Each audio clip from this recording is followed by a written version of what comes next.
Toucan Play That Game is proudly sponsored by nicegameshop.com, the place to go for rare and unusual Asian games.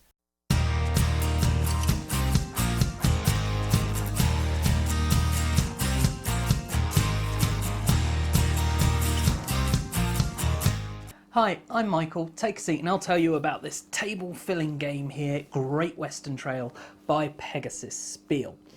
A game where we're taking on the roles of ranchers going from Texas to Kansas. And the reason we're doing this is, of course, we're trading out cattle. Whoever can build up their empire the most and get the most points will win the game. That's right.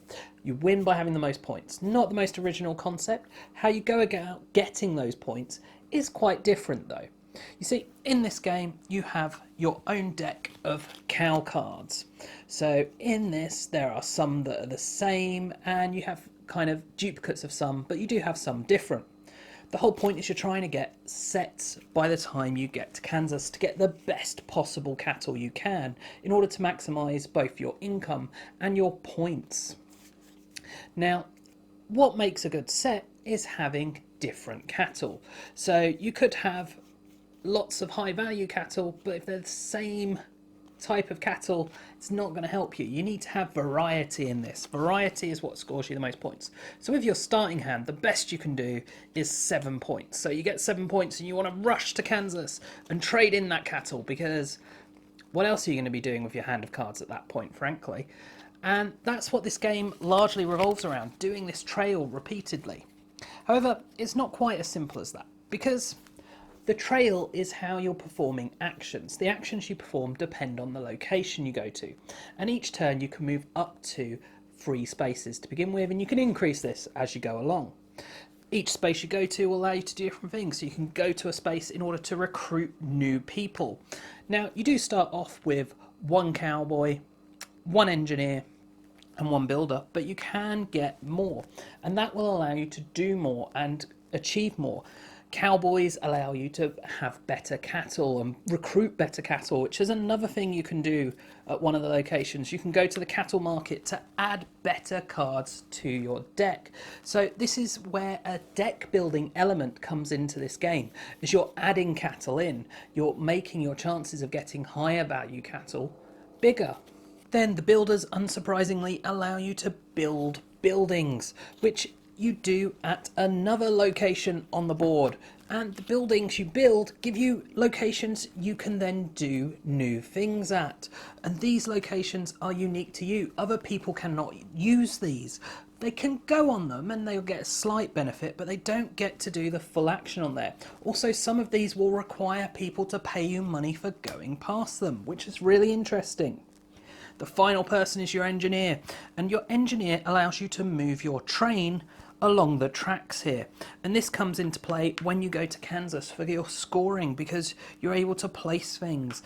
So you want to race along this track and get to the furthest possible cities you can, and the more engineers you have, the faster you can do that. So there's a lot of different things to take into account with this game. Other things you can do in some of these is, as I say, when you go to a location, you might be able to move your train. You can also get certificates that make your cattle worth more. You can go places to remove hazards from the board, and hazards are another element of this that are randomly put out. And when you remove them, you get points, but when they're there, they're going to cost you money to go past them. They count as a location that will slow you down and drain your money. There's also Indians you can trade with. There is just so much going on in this game. And some of the locations will allow you to discard cattle from your hand to gain money, but more importantly, get rid of that cattle that you don't want so that you can draw more cards into your hand that are the cattle you do want in your hand. And you'll keep doing this, going from Texas all the way to Kansas City, over and over, every player doing this, and every time someone goes to Kansas City you end up putting more tokens on the board. So this could be more TPs, more hazards, or more workers, and as more workers go on the board, this token moves down, and when this token goes off the board, that's the end of the game. You then total up scores, and whoever has the most score wins. And you get points for basically everything in this. You can visit stations and become station masters to get points. You can just drop off in the cities every time you go to Kansas and get points for doing that. You get points for money. You get points for having workers. You get points for buildings. You get points for having cattle in your hand. Everything gives you points. This is very much a point salad game. But what that means is there's lots of different routes to victory. There's no one way to go about doing this game and to go about winning it. And that means that the game has a lot of replay value, which is enhanced because there's so many random elements in this game. For starters, you have your own deck of cards you're drawing from. That's a random element. But because your deck doesn't cycle very quickly a lot of the time, that's not a huge deal. It doesn't make the game feel random. But it means that you're not necessarily always going to get the same cards. Now, because you have a lot of the same cards to start with, it can feel a bit the same. But that's not the only random element. You've also got the random cattle market, so you're not always going to be able to buy the same cattle. You might find you get all high value cattle at the beginning of the game, and it's like, well, I'm not really going to focus on getting cattle. I'm going to focus on a different aspect of the game to get points, because that isn't going to help me. The buildings, you have a set layout for your first few games, but then you randomize these starting generic buildings, and that can make a huge difference to how the game plays, because like the initial starting setup has you being able to recruit, go to the worker market as soon as you've been to Kansas. And typically, you're going to have the option to put workers in that market. That's hugely powerful to be able to do that. But then if you're playing a game where this is all the way up over near Kansas, you then have to think, oh, well, I don't want to put the worker I want in there where I want it, because I'm actually just putting it available cheaper for other people to buy. So much going on, so much to think about. This is not a light game. And by that, I don't mean that it's a difficult game. The actual choices as you're playing tend to be quite easy. It tends to be, there's only a few options for where you can go and what you can do that make it quite quick to gauge what you want to do on a turn. But there's just so much in the overriding sphere of this game. It is a heavy game. There is a lot going on. There's a lot of ways to get points. There's a lot to consider with regards to your overall strategy. And that also means that it has a high learning curve, which is going to put a lot of people off. However, as I say, when you're actually playing, it's not that complex. It's not as difficult or as heavy as a lot of heavy games can be. And there's also other random elements that, again, help reduce the kind of heavyweight feel of this and increase the replay value. The starting kind of objective mission cards that you have are going to be randomized, so that will change how you're going to play, increasing the replay value. You've also got the missions as you're playing through the game are randomized, but because everything that is randomized in this typically, other than those starting mission cards, has mitigation, it feels so strategic still. With the mission cards, there's always a selection there to choose from, so it doesn't feel like, oh, well, you just got lucky with the mission. There is options there. Every time you're taking your move, you have the choice of where you go, what you're going to do, how many spaces you're going to jump forward. Are you going to rush your way to Kansas City? Are you going to rush the end of the game? So many decisions, so much to keep in mind. And normally I would have spoken about artwork by now, but the artwork in this game is kind of just okay. I think the best thing is the art on the cattle, and the cattle is the focus of this game really, so I think that's good. The cattle look absolutely fantastic and brilliant on the cards, and the board is pretty and attractive, and more importantly, actually does its job well. Now, the reason I'm talking about the artwork in this weird way and at this weird time is because we were discussing complexity of this game, and something that can again be a barrier, much like the learning curve, and is part of the issue with the learning curve really, is that the board and everything that goes on this board is language independent, and the same with your player boards. That means there is a huge amount of iconography. However, they have done the iconography very well in this game. Everything is very clear and very well laid out. You know, looking at it, what it's likely to do once you've learned a bit about the game.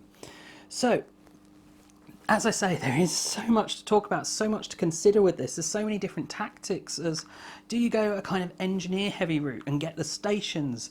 Do you go the cattle route and just build up your hand and get the most you can from Kansas that way? But at the same time, you have to balance these different strategies, because you don't want to have loads of your train over here, but then you're dropping off down the bottom near Kansas when you're going to Kansas City, and you don't want it the other way because you're giving up loads of money to do that. So much to think about, so much to consider. I think this is an excellent game for the right people, because this is a long game. Me and my wife playing 2-player is typically 2.5 to 3.5 hours, and that's a lot of variation as well. So it's definitely something to keep in mind. This is not a quick get out and play game. And yes, all these mechanics do work well together with the set collection, with the deck building, with the everything that is going on, the paths. There is so much going on, and it does all work fantastically well together. But especially with the deck building, which is a mechanic I love in games, it feels lacking. This is deck building on sedatives, frankly. You know, it's deck building slowed right the way down, and that kind of makes it not a deck building game, not fun.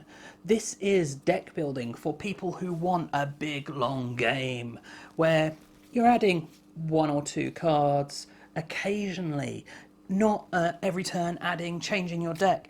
Your deck changes so ever slowly in this game that the deck building really is just a tiny part of a cog in a wonderful machine, if you can afford to spend the time that it takes to play and learn this game. So, can 2 play that game? Yes, 2 can play that game. In fact, this is great fun with 2 players, and it works perfectly at all the different player numbers. Because turns themselves tend to be quite quick, it means that adding more players or losing players doesn't really affect the pace of the game that much. And because of the way it works with this turn order, the actual way the game proceeds, it will take longer with more players, but the actual feel of the game stays much the same. And they've done a really great thing with this one little tile here that perfectly scales the game, really. And that is that it changes what happens with the player numbers on your mat.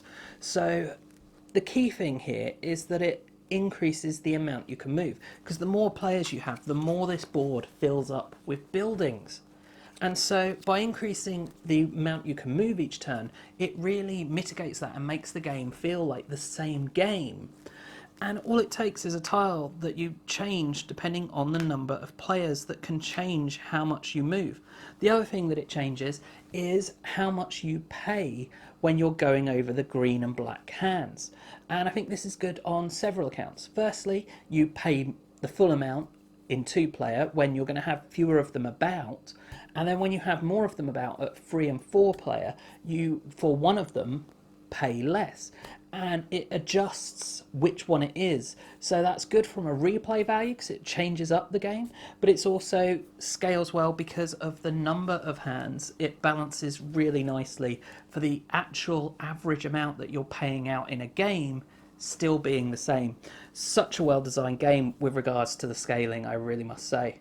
So that is my thoughts on Great Western Trail. I think it's a very good game. I think it's a long game. I think it's a difficult to learn game.